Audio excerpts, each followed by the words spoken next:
Hello సనాతనీస్, గొర్రె ఎప్పుడు start చేసినాం కదా.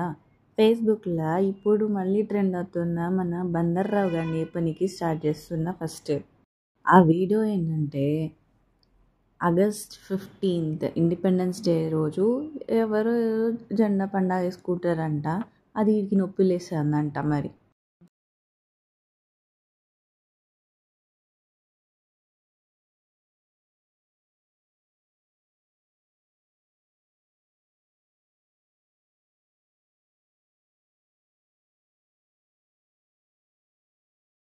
రంగులు చక్రాన్ని పుల్లల్ని పెట్టుకొని తల పైకెత్తి కాగితపు గుడ్డకు సెల్యూట. అదొక కాగితం లేదా అదొక గుడ్డ ముక్క. అది జాతీయ పతాకమా? ఈ దేశానికి స్వతంత్రం వచ్చిందని తెప్పిట్లు పెడతావా? నీకేం పిచ్చి పెట్టిందా? నా కొడుకు గాని కూతురు గాని చిన్నప్పుడు చదువుకుంటే, డాడీ ఈవేళ రమ్మన్నారు జెండా పండగ ఒరే, ఒక చాక్లెట్ ని నోట్లో పెట్టి పంపుతారా? ఎందుకురా పిచ్చోళ్ళ కేకలేయడానికి అక్కడికి వెళ్తారు? పోకండి. రెహమాన్ గారు జాతీయ పట్ట పెట్టావా? పిచ్చి పిచ్చి కేకలేస్తున్నాడు. అదే మెచ్చుకున్నారు అందరూ. ఆడికి పిచ్చి పెట్టాడు, జాతీయ గీతం పాడుతున్నాడు. ఒక్క మాట అర్థం లేదండి అందులో నాకు. అపరగార్ధవ స్వరం పడింది. అది వినండి మీరు, అసలు ఒక మాట అర్థం అవుదండి. ఈ సీడీ వెళ్ళాలి, మొత్తం భారతీయులందరికీ వెళ్ళాలి. ఈ సీడీ జాగ్రత్త రికార్డ్ చేయండి. వచ్చే స్వతంత్రోత్సవానికి నన్ను మూసేస్తారేమో చూద్దాం. మొక్కల మీద ఎలాడే శవమేమో నిజమైన దేవుడా? ఇంకా బుట్టని నీ పాపం కోసం ఎప్పుడో చచ్చిందని నువ్వు నమ్ముతున్నావని నీకన్నా పిచ్చి పట్టిందా? ఏ దిక్కుమాలనోడన్నా దిక్కుమాలిందన్నా ఈ రోడ్డు మీద పడి బజార్లమ్మట ఇళ్ళమ్మట తిరిగితే, మా దేవుడు నిజ దేవుడు, ఆడిని నమ్మకుంటే నరకానికి పోతా, ఆడి రక్తం తాగండి అంటే, వాళ్ళకి నేను చెప్పేది ఏంటంటే, అరే పిచ్చ మొహాలారా, మీ శవాన్ని నమ్ముకుంటే సంకల్లో ఒకసారి నల్లట్ల పుస్తకం ఒక్కటి పెడతారు అంతే. ఎందుకురా పిచ్చల్లాగా దొంగలు లెక్క రోడ్లమ్మట బజార్లమ్మట ఇళ్ళ మీద పడుతుంటారు?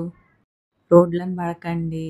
నేనేమో ప్రియురాలిని ఏసిన ప్రియుడు పాట వింటావా? మిమ్మల్ని ఎక్కడో చూసినట్టుందండి. చెప్పండి. నేనేమో ప్రియురాలిని ఏసిన ప్రియుడు. కోతిలకి ఎగిరింది, అయినా మెచ్చుకున్నారు అందరూ. ఆమె టైంపాస్ కోసం ఆమె వాడుతుంది, వీళ్ళ టైంపాస్ కోసం, వీళ్ళ వ్యూస్ కోసం, సరదా కోసం ఆమెని ట్రోల్ చేస్తున్నారు. ఒక మాటకి సంబంధమే ఉండదండి వీళ్ళకి. నీ ఖార్సైన గార్ధబసవరం అంటే దానిది. అది తినండి, దాన్ని తినండి. ఈ బందారవగడ అంటాడు, ఈ రెహమాన్ గారు ఆడిన పాట ఆయనకి నచ్చలేదంట, ఆయనకు అర్థం కాలేదంట. పరమగార్ధవ స్వరం అంట. ఈ వింత మనిషి, వయసు అయిపోయిన వింత పదార్థము కుర్చీల కూర్చొని చెబుతుంది. ఒక్క ముక్క అర్థం అవుతుంది అంట. నీకెందుకు అర్థమవుతుందిరా? నీకేమన్నా అర్థం అవ్వాలి అంటే లోతు కూతుళ్ళు ఇది అర్థమవుతుంది. ద్రాక్షారసం ఎన్ని కొట్టల్లో తాగిందా అని అర్థమవుతుంది. వచ్చేసారి రిపబ్లిక్ డేకో లేకపోతే ఇండిపెండెన్స్ డేకో కాదురా, నీ ఎప్పుడు దొట్టప్పుడు లోపాలు వేయాలి. కానీ పక్కన కొడితే పోతావేమో అని భయపడి ఆగుతుండ్రు అంతే. ఈ కుక్కతో నాకేం పని అని వదిలేస్తాను. ఈ దిక్కుమాలి నోడిని పట్టించుకున్నా మళ్ళీ మనకి టైం వేస్ట్, సన్నాసోడి ఎంత చెప్పినా మారాడని వదిలేస్తాను అంతే. నిన్ను తీసుకెళ్ళి లోపలేసినా కానీ జైల్లో ప్లేసు బొక్క, పెట్టే తిండి బొక్క, అంతా బొక్కే నీ నెత్తిలాగా. ఎందుకురా మీ బొక్కల బుక్కును పట్టుకొని బజార్లో పెడతారు, మళ్ళీ ఇట్లా పెడతారు.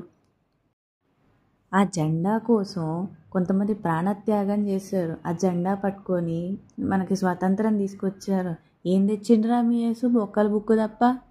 ఆ బొక్కలు కవర్ చేయడానికి నల్లట్ట ఒకటి. ఏమన్నా ఉపయోగం ఉందా దానివల్ల? పేషాలు మీరును. ఆ నల్లట్ట బుక్ అంతా మంచిగా నచ్చితే నువ్వు కూడా వేసుకో, నీకు కూడా ఒక నల్లట్ట వేసుకో. అంతేగాని ఇట్లా బజార్లో పడి ఒక్కన ఇళ్ళ మీద పడి మా దేవుడే నిజమైన దేవుడు, రక్తమే జయం, రక్తం తాగండి ఇట్లా పడకండి. ఓకే, రక్తమే జయం, తలా 1 లీటర్ పంచండి రా. ఆ యేసుదో పాస్టర్దో ఎవరిలో కలితే లీటర్ రక్తం పంచండి తాగుతామో లేకపోతే ఒంటి పూసుకుంటామో మాకు తెలియదు. ఎందుకంటే రక్తం చేయమని చెప్తున్నారు కానీ తాగాలనా లేదా ఒంటికి పూసుకోవాలనా లేదా ఇంట్లో చల్లుకోవాలనా ఇంకా ఇట్లా ఏం వివరం చెప్పలే. సో ఆ ఒక్క వివరం కూడా చెప్పేసేయండి, మేము ఏదో ఒకటి చేసుకుంటాం. ఇంతదాకా విన్నారంటే ఏదో ఒకటి నచ్చే ఉంటుంది కదా. Please like, share and subscribe. Thank you. Thanks for watching.